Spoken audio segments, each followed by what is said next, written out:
Welcome back to the world of tennis, presented by BNP Paribas.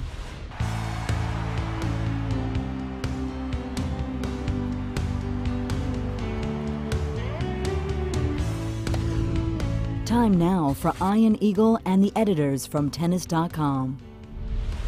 First off, steroids, doping, things of that nature. We've seen its ugly head reared in other sports. Is that a legitimate concern in the sport of tennis?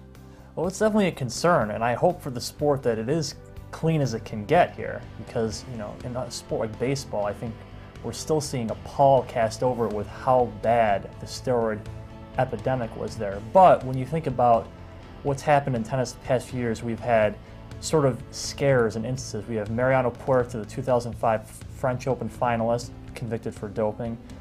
You have Daniel Kauer, the Austrian, is banned for life just recently for match fixing. There's been other instances too. Davydenko was caught up in a scandal, and as well as Wayne Odesnik, the American with HGH. So it's naive to say that nothing is going on. I know the testing has improved, but there's still holes in it. They have out of competition testing, but there's not that much of it. They don't put a lot of money into drug testing.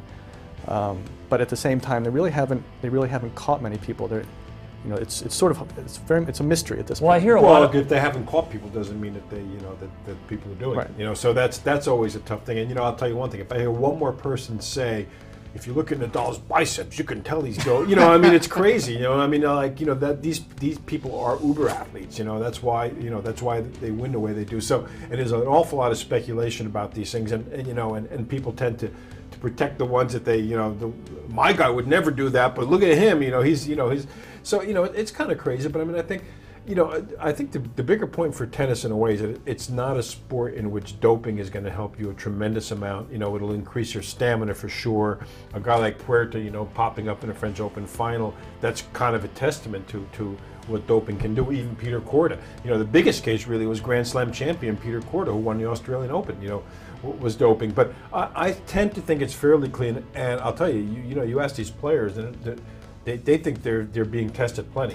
The match fixing part of the equation is interesting because team sport, you have to go through a layer of players, and I don't think to try to test to see. It gets much easier than tennis. I think tennis, it's one-on-one. Hey, can you do this for me? Is this happening in the all sport? you have to do, you don't even have to sort of fake it. You can just retire with an injury. That's what Davydenko did, and then gamblers will make their money. There's no clock to run out like in almost all other sports that are timed. It's you can just hit the ball in the net if you really wanted to. Agassi was asked about it, and he said he'd never heard about it in his life, and I believed him. At least at his level of the game, he'd never heard about anything like that. But lower level, it has to happen at certain points. Oh yeah, it's significant, and it's significant that it's all these cases. Unlike doping, and where doping you've had a Grand Slam winner and a Grand Slam finalist. And actually, I think Correa too. I don't know, was he exonerated? He was. He was ultimately exonerated, but so in the doping you see it sort of pretty much throughout the sport, but the match fixing significantly is lower. Is tennis clean? Doping, match fixing, all certainly topics of conversation in the world of tennis. No clear-cut solution, but something worth keeping an eye on.